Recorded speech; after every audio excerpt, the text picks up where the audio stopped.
Hello students, good morning to all. আজকে আরেকটা নতুন ক্লাস নিয়ে আমরা চলে এসেছি। আজকে পড়বো আমরা ফিউচার টেন্স। আগের দিন দেখো মনে করে যে আমরা পাস্ট টেন্সের পুরো 3টে ফর্ম পড়ে তাতে কিরকম ভাবে ভার্বগুলোর চেঞ্জ হয় সেগুলো দেখেছিলাম, যে simple past, past continuous, past পারফেক্টে কিভাবে ফর্ম চেঞ্জ হচ্ছে।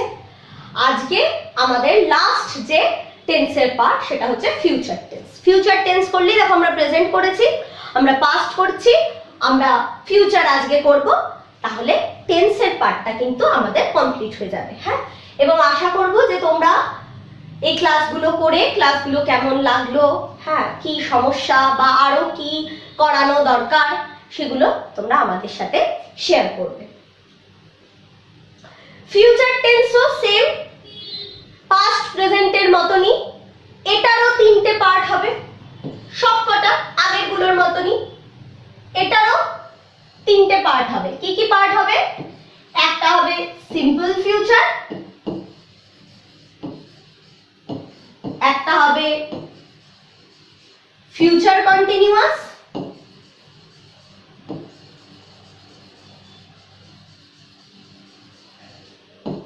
আর একটা হবে ফিউচার পারফেক্ট। ঠিক আগেরগুলোর মতো, কিচ্ছু আলাদা নেই। দেখো, একটা সিম্পল ফিউচার, একটা ফিউচার কন্টিনিউয়াস, একটা ফিউচার পারফেক্ট। ঠিক আছে, ফিউচার টেন্সের এই 3টে পার্ট। এবার দেখি সিম্পল ফিউচার টেন্সে ভার্বের ফর্ম কেমন হয়।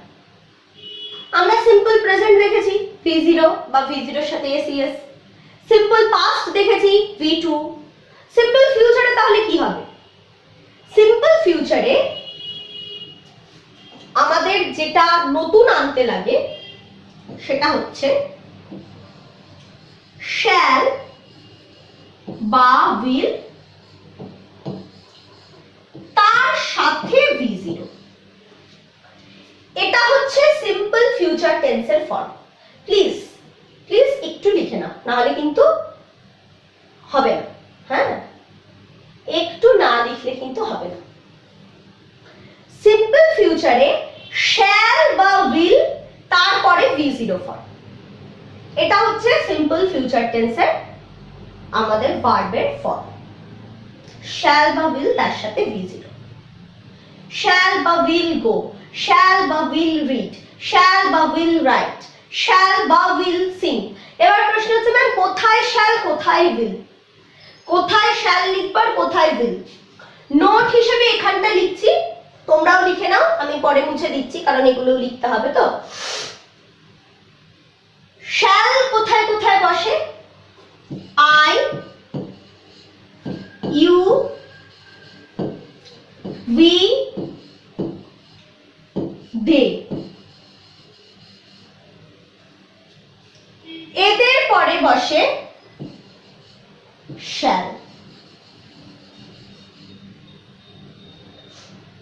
না, দের পরে বসে না, দে উইল হয়।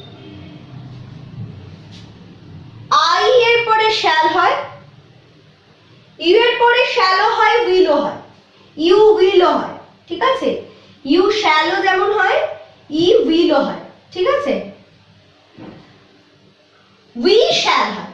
অলওয়েজ আমরা যদি মানে বলতে চাই, পড়ছিলাম আমরা হচ্ছে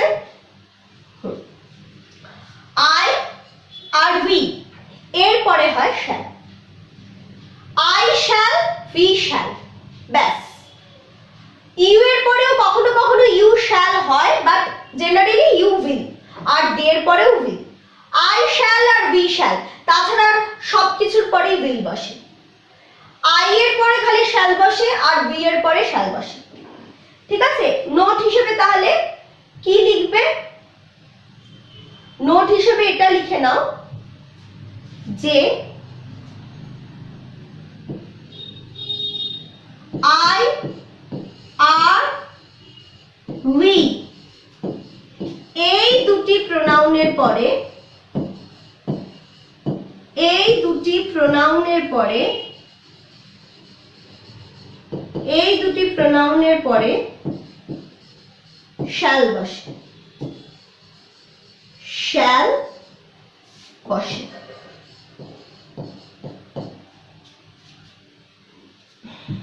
কি লেখা হলো এইটা,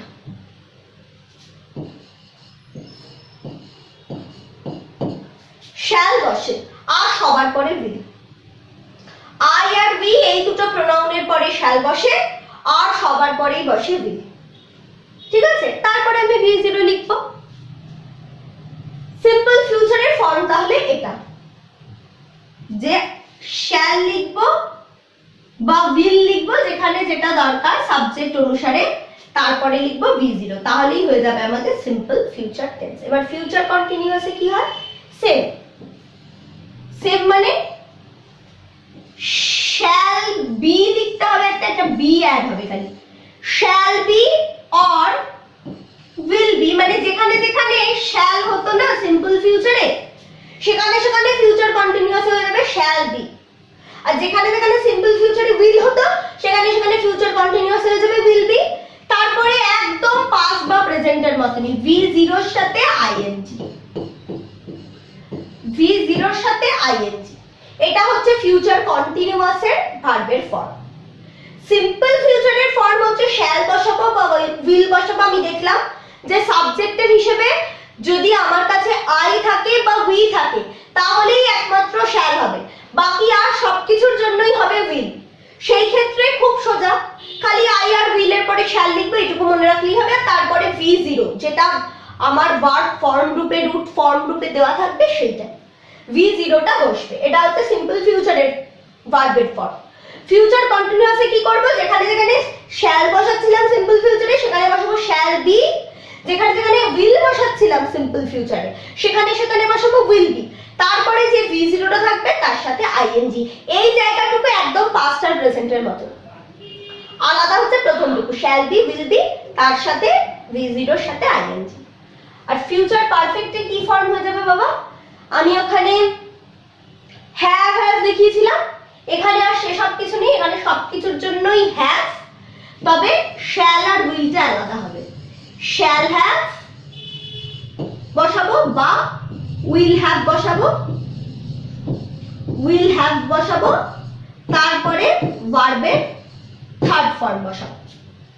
এটা কি 3 বোঝা যাচ্ছে?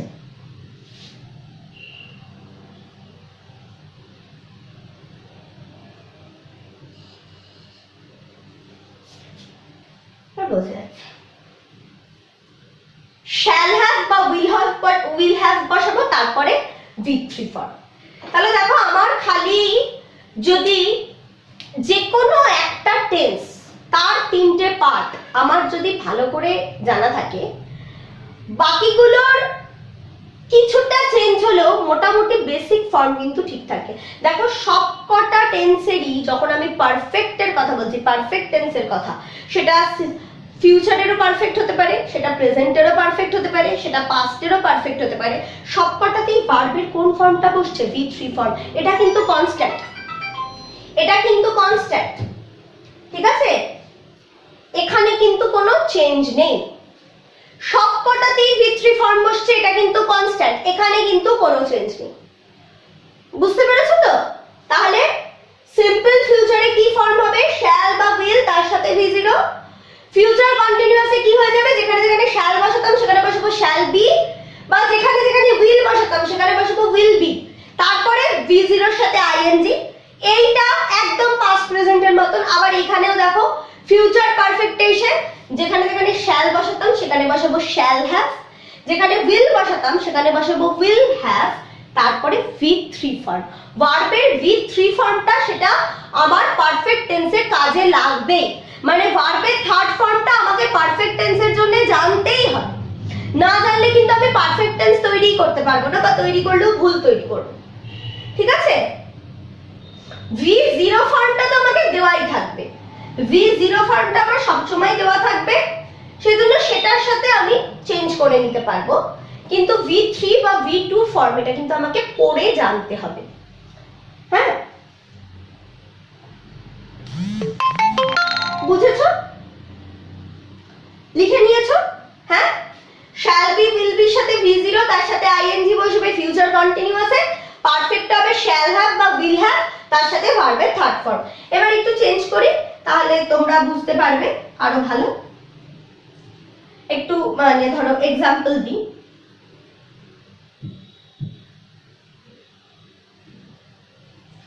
চেঞ্জটা আমরা ওইভাবে করব, হ্যাঁ ঠিক আগেরটার মতন, আগের দিনের মতন।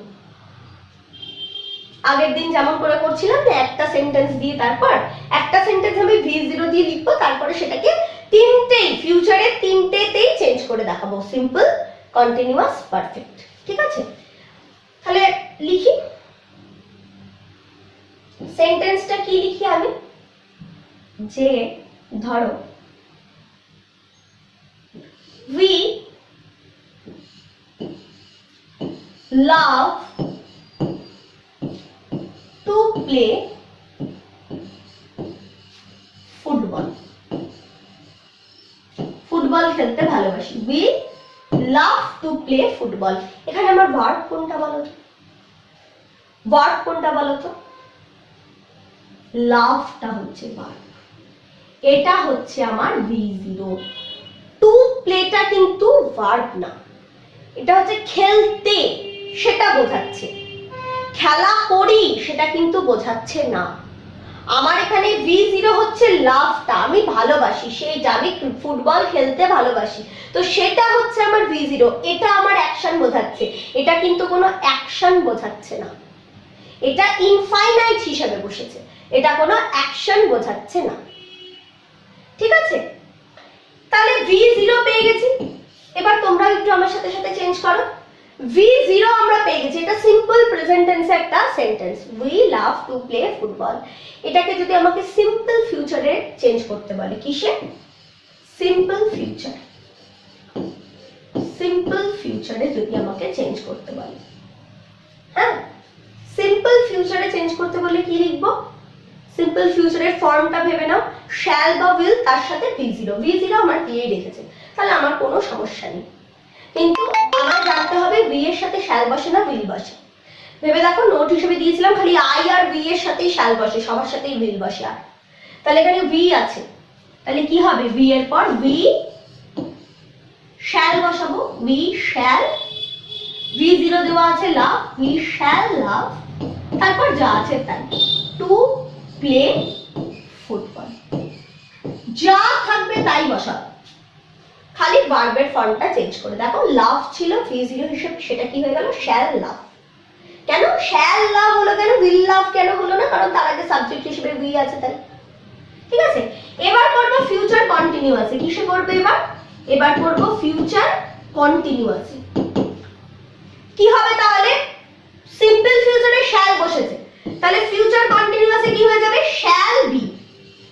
শ্যাল বি, লাভ হচ্ছে V0, তাহলে লাভ লিখে আইএনজি। এবার আগের দিনই শিখিয়েছিলাম, লাস্টে যদি ই থাকে তাহলে আইএনজি যোগ করার সময় ইটা অমিট হয়ে যায়, মুছে যায়। লাভ ই দিয়ে শেষ হচ্ছে, তাই জন্য লাভের সাথে সেটাকে যখন লাভিং করব তখন আর ইটা লিখবো না। Loving spelling LOVING। We shall be loving, তারপরে যা আছে তাই, টু প্লে ফুটবল। খালি ভার্বের ফর্মটা দেখো, we shall be loving to play football। ঠিক আছে, এটাকেই যদি আমি ফিউচার পারফেক্টে চেঞ্জ করি, ফিউচার পারফেক্টে চেঞ্জ করি, এটাকেই যদি আমি ফিউচার পারফেক্টে চেঞ্জ করি, তাহলে কি করব? দেখো সিম্পল ফিউচারে শ্যাল ইউজ করেছি, তাহলে সাবজেক্ট লিখবো, উই এর পরে এমনিতেও শ্যাল বসে তাই শ্যাল লিখবো। এখানে আর আমার চিন্তা করতে হবে না হ্যাভ বসবে না হ্যাজ বসবে, কারণ ফর্মে খালি হ্যাভই বসে। তাহলে উই শ্যাল হ্যাভ কি লাভ রূপে আছে V0, তাহলে এর V3 লিখতে হবে শ্যাল হ্যাভ বা উইল হ্যাভ, তারপরে তো V3 বলেছিলাম, তাহলে লাভ হিসেবে আছে V0, তাহলে আমাকে জানতে হবে লাভের থার্ড ফর্ম কি হয়, V3 ফর্ম কি হয়? লাভড, খালি একটা ডি অ্যাড হয়, তার মানে এটা একটা রেগুলার ভার্ব। তাহলে we shall have love to play football. We shall have লাভ, তারপরে যা আছে তাই, টু প্লে ফুটবল। এটা আছে সেই জন্য, অন্য কিছু থাকলে অন্য কিছু বসাতে, মানে সেইটা নিয়ে কথা হচ্ছে ভার্বের ফর্মটা নিয়ে। প্রথমে আগে ভার্বটা চিনতে হবে, চিনে দেখতে হবে কোন ফর্মে আসছে, সেই হিসাবে বাকি ফর্মগুলো জাস্ট চেঞ্জ করেই দেখো আমার কিন্তু সেন্টেন্সের মিনিং, সেটা কখন হচ্ছে সেই টাইম, টেন্স মানে তো টাইম, আমি একদম প্রথম দিনই বলেছিলাম, তো সেটা কিন্তু এইভাবে চেঞ্জ হয়ে যাচ্ছে। বুঝতে পেরেছো তো? তাহলে এইভাবেই তোমরা একটু টেন্স প্র্যাকটিস করো। আমিও নেক্সট দিন তোমাদের জন্য একটা কোয়েশ্চেন নিয়ে আসবো, কিছু কোয়েশ্চেন্স যেগুলো তোমাদেরকে ধরো বলে দেওয়া থাকলো যে এটাকে এইভাবে চেঞ্জ করো, তো শুধু ভার্বের ফর্মগুলো চেঞ্জ করে তোমরা দেখবে পারছো কিনা। হ্যাঁ, তো আছি, তাহলে আজকে এখানেই শেষ করছি। Thank you to all.